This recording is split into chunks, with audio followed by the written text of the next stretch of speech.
Alistair for Fight Store Media, and I'm joined by Damian Darker, Pro K1 fighter.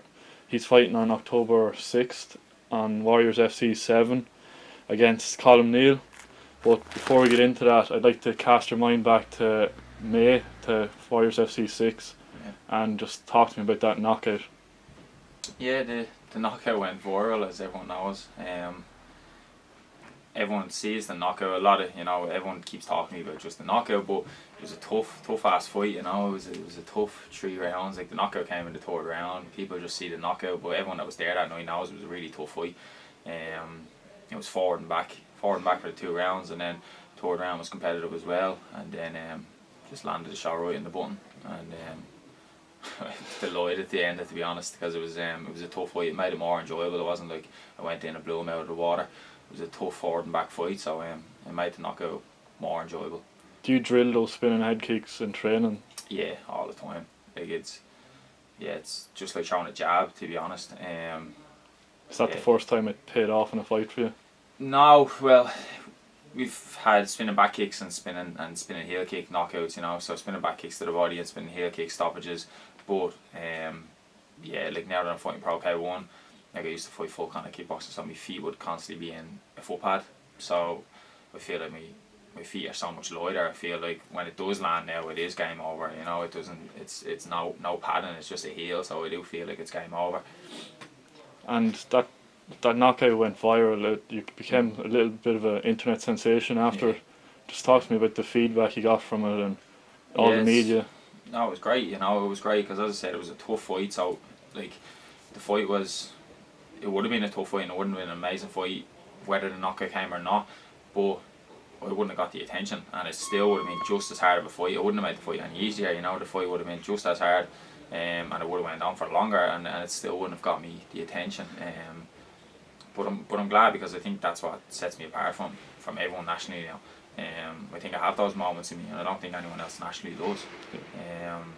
And that's what we'll be hoping to continue, and hopefully there'll be many more of them, and keep the whole high real moments going, because, as I say, it's nice when you get that kind of feedback after a fight. Just winning on the decision, or you're not going to get it, just getting a stoppage, through hands. Those kind of moments don't catch the people's eye that aren't involved in this martial arts circle. If people are looking from the outside, holy shit, that's amazing. Did you see that knockout? Like, just average Joes sharing it and looking at it, which is what I want, because I want out of the national scene. I want that national title early next year or this year, and then I want out, because I believe I'll roll on to bigger and better things. Is that the type of fighter you want to be remembered as, an exciting, explosive fighter? Yeah, definitely. As I said before, I think in my last interview, to be honest, I don't give a shit. People want to screw me over. I don't care. Once people are talking and I'm entertaining, bigger promotions are going to want me, and that's all I want. I don't want to be in a boring fight, and I don't believe I will ever. Because that's what's going to get me onto the bigger promotions, and I see that in the future. Many more highlight reel knockouts and many more exciting fights.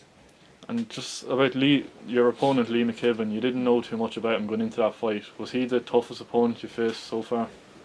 Yeah, he was.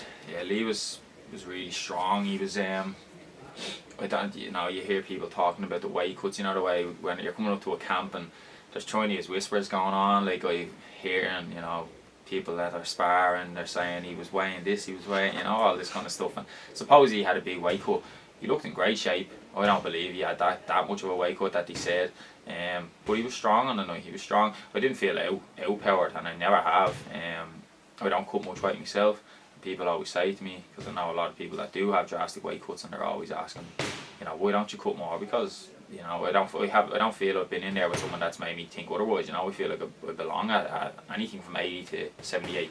Yeah. I feel comfortable and I feel strong. He didn't overpower me, but he was a strong, experienced man. I could feel that, I could feel his strength in there. I just felt it was a tiny little bit too smart, a little bit too slick. But he was really strong. I think my guard was a big thing. I was able to take some big head kicks on the gloves. Whereas I think anyone with a sloppy guard, he would have put away. But I was feel experienced in taking shots on the gloves, and I think he couldn't deal with that. When the head kicks weren't working, he was kind of panicking a little bit. So he's very experienced, very strong, but I think I'm a bit too dimensional for someone like that. Did you learn a lot of things from that fight? Definitely, yeah, definitely. Like, and ever grown, you know. Like, for the difference from my first fight, I'd never had a K1 fight. You know, that was my first fight. That was my second fight. And to be quite honest, I feel right at home now. You know, with checking leg kicks, with giving them back. My first fight, barely threw a leg kick. You know, just the whole what's it gonna be like? What's it gonna be like? It's just pretty much a kickboxer. The difference now. After that last fight, there was some big leg kicks thrown. He checked some, you know. So there's that experience of shin on shin. All that. That's all gone out the window now, because I do feel like I've had well more than 3 fights. You know, like even in sparring, it's just, you know, I take one and give one back straight away. I just feel so much more confident with the leg kicks. I feel like I've been, you know, fighting K1 years, so I can't wait for this fight now. I'm really looking forward to it. You talk about that was only your second fight, and now this is your third fight coming up at Warriors FC 7, and you're fighting a pro eliminator for the title. How does that feel to be? It's a bit surreal to be fighting a pro eliminator this early. Yeah, like it's great, because I want to be fast tracked. I believe, you know, that first of all, I don't see many guys domestically that, you know, that I think are on my level. People might say it sounds big headed, but you know, the reason why I went pro straight away is, I said this in the last interview, they're just amateurs that are brave enough to get in without shin pads. I don't think they're on that pro level, and I think my skills are superior at the most. So it was just about jumping into the deep end straight away, and I swam, and I feel absolutely fine. I'm getting more comfortable with each fight. So like, if they came to me tomorrow and said, "Do you want a title shot?" Yeah, give it to me now. If you want to give me a pro eliminator, and at the end of the day, I'm already looking past that worst title. You know, we want to be on the bigger and better things. You know, there's many platforms out there now, and it might sound like, geez, he's getting ahead of himself, but the likes of Bellator, Kickboxing, and Glory, I'm aiming for them. You know, I'm not stopping at a national title, like, you know. Yeah, I see way beyond that at the minute. Yeah. Then do you know much about Colm Neill? I've not really, but I know he's experienced enough. You know, obviously you do a bit of research. You know, people say, don't watch, you know, don't watch this, don't watch that. Like for the last fight for Will Lee, I done a bit of research.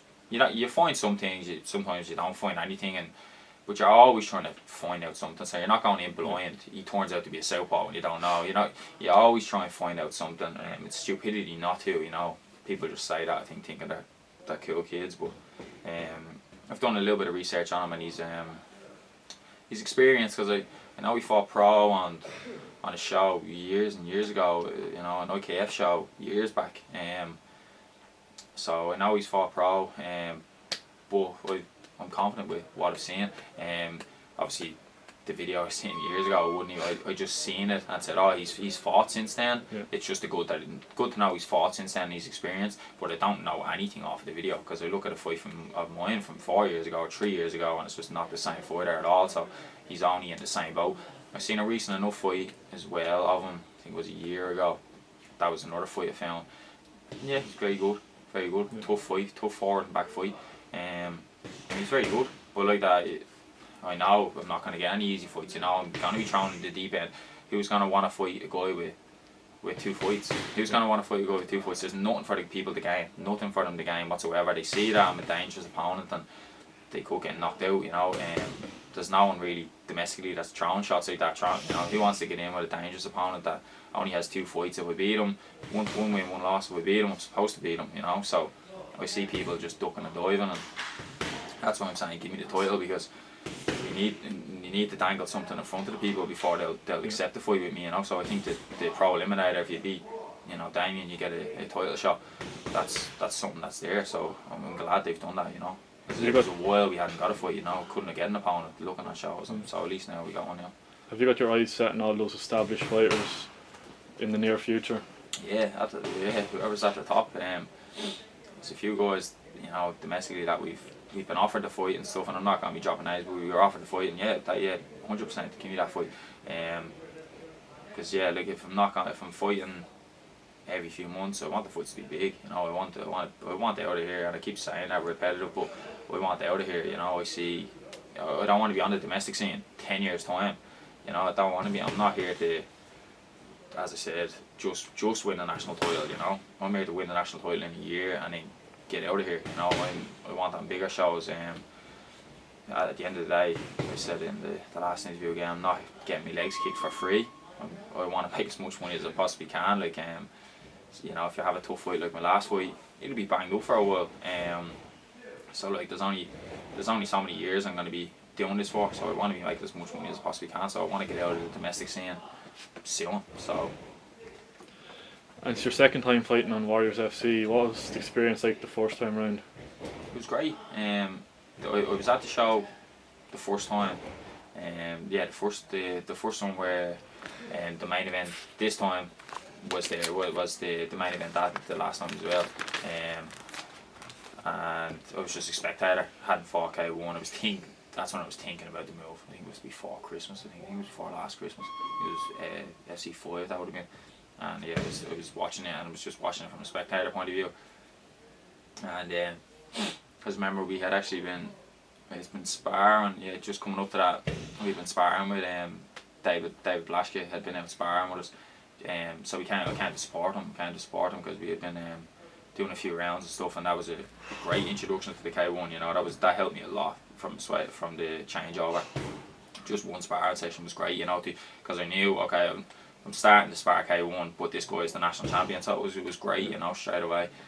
So we were out supporting David, and that was my first experience of watching the show. It was loads of knockouts that night as well, and then it continued that way when I was on the last show. There was loads of knockouts as well. So it's not that the guys are like the show is mismatched either. They are just spectacular knockouts a lot of the time. You know, as I said, people just see my knockout, but the fight was forward and back the whole time. You know, it was just a great shot that ended it. It wasn't a mismatch by any means. And you talked about David there. How do you see his rematch going after you get his first fight? He didn't live up to expectations. You think you? Yeah, I think we all seen the video. He got clipped with an elbow rolling underneath the hook. It's a freak accident. I remember I was there watching it. What was that? I thought he slipped on the floor and then he looked wobbled and he just never recovered. And he just rolled under the hook. The elbow caught him in the back of the head and just dazed him. And he never recovered from that, you know. What can you say? Like David says himself, you know, just wasn't his night. He got caught.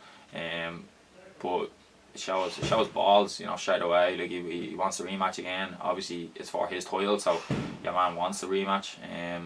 But yeah, you know, it takes balls to accept it. And I think he's away training. He's back now. I think he's away on a training camp, so he's obviously taking it very, very seriously.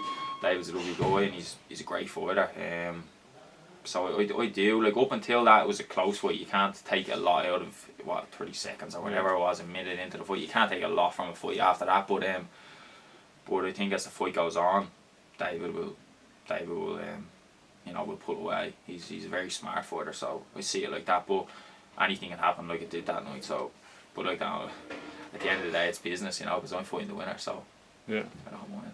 And you talked about if you win this Eliminator fight, would you like to fight for that title on the next Warriors FC show? Yeah, definitely. Yeah, whether it's the Warriors FC show or whether it's another ISKA show, I don't mind. You know, we'll see how both of us come out on the other side.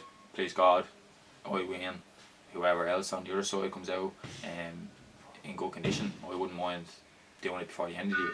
You know, like that with a few things, like a family wedding on the 26th of November and stuff, but I don't know if there's any shows in December that it could possibly be done, or if both of us come out without a scratch, get it on early November, you know. Yeah. I have no problems, because as I said, I want it as soon as I can. I know the takeover was just announced yesterday, the next 26th, yeah, that's a nice local show for myself, King Cowley show. That's a local show and I'd love to fight on that, you know, I'd absolutely love it, but that's the weekend. A cousin of mine's getting married and it's a close family member, so I'll definitely be at that. I won't be missing that at all, but I would love to fight in the takeover. It'd definitely be something I'd be interested in, because I've been at a good few. I always support the local shows and stuff. Always a good crowd, but we'll see whenever the next show is available, and hopefully we can make it happen. Just a final question: where do you see yourself in a year's time? In a year's time, national title.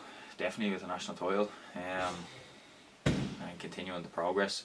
One or two more highlight reel knockouts. People calling. Yeah, definitely outside of the world, a few international fights, and slowly but surely getting there to the bigger shows. Okay. Thank you very much. Definitely, Thanks. no problem. Thank you very much.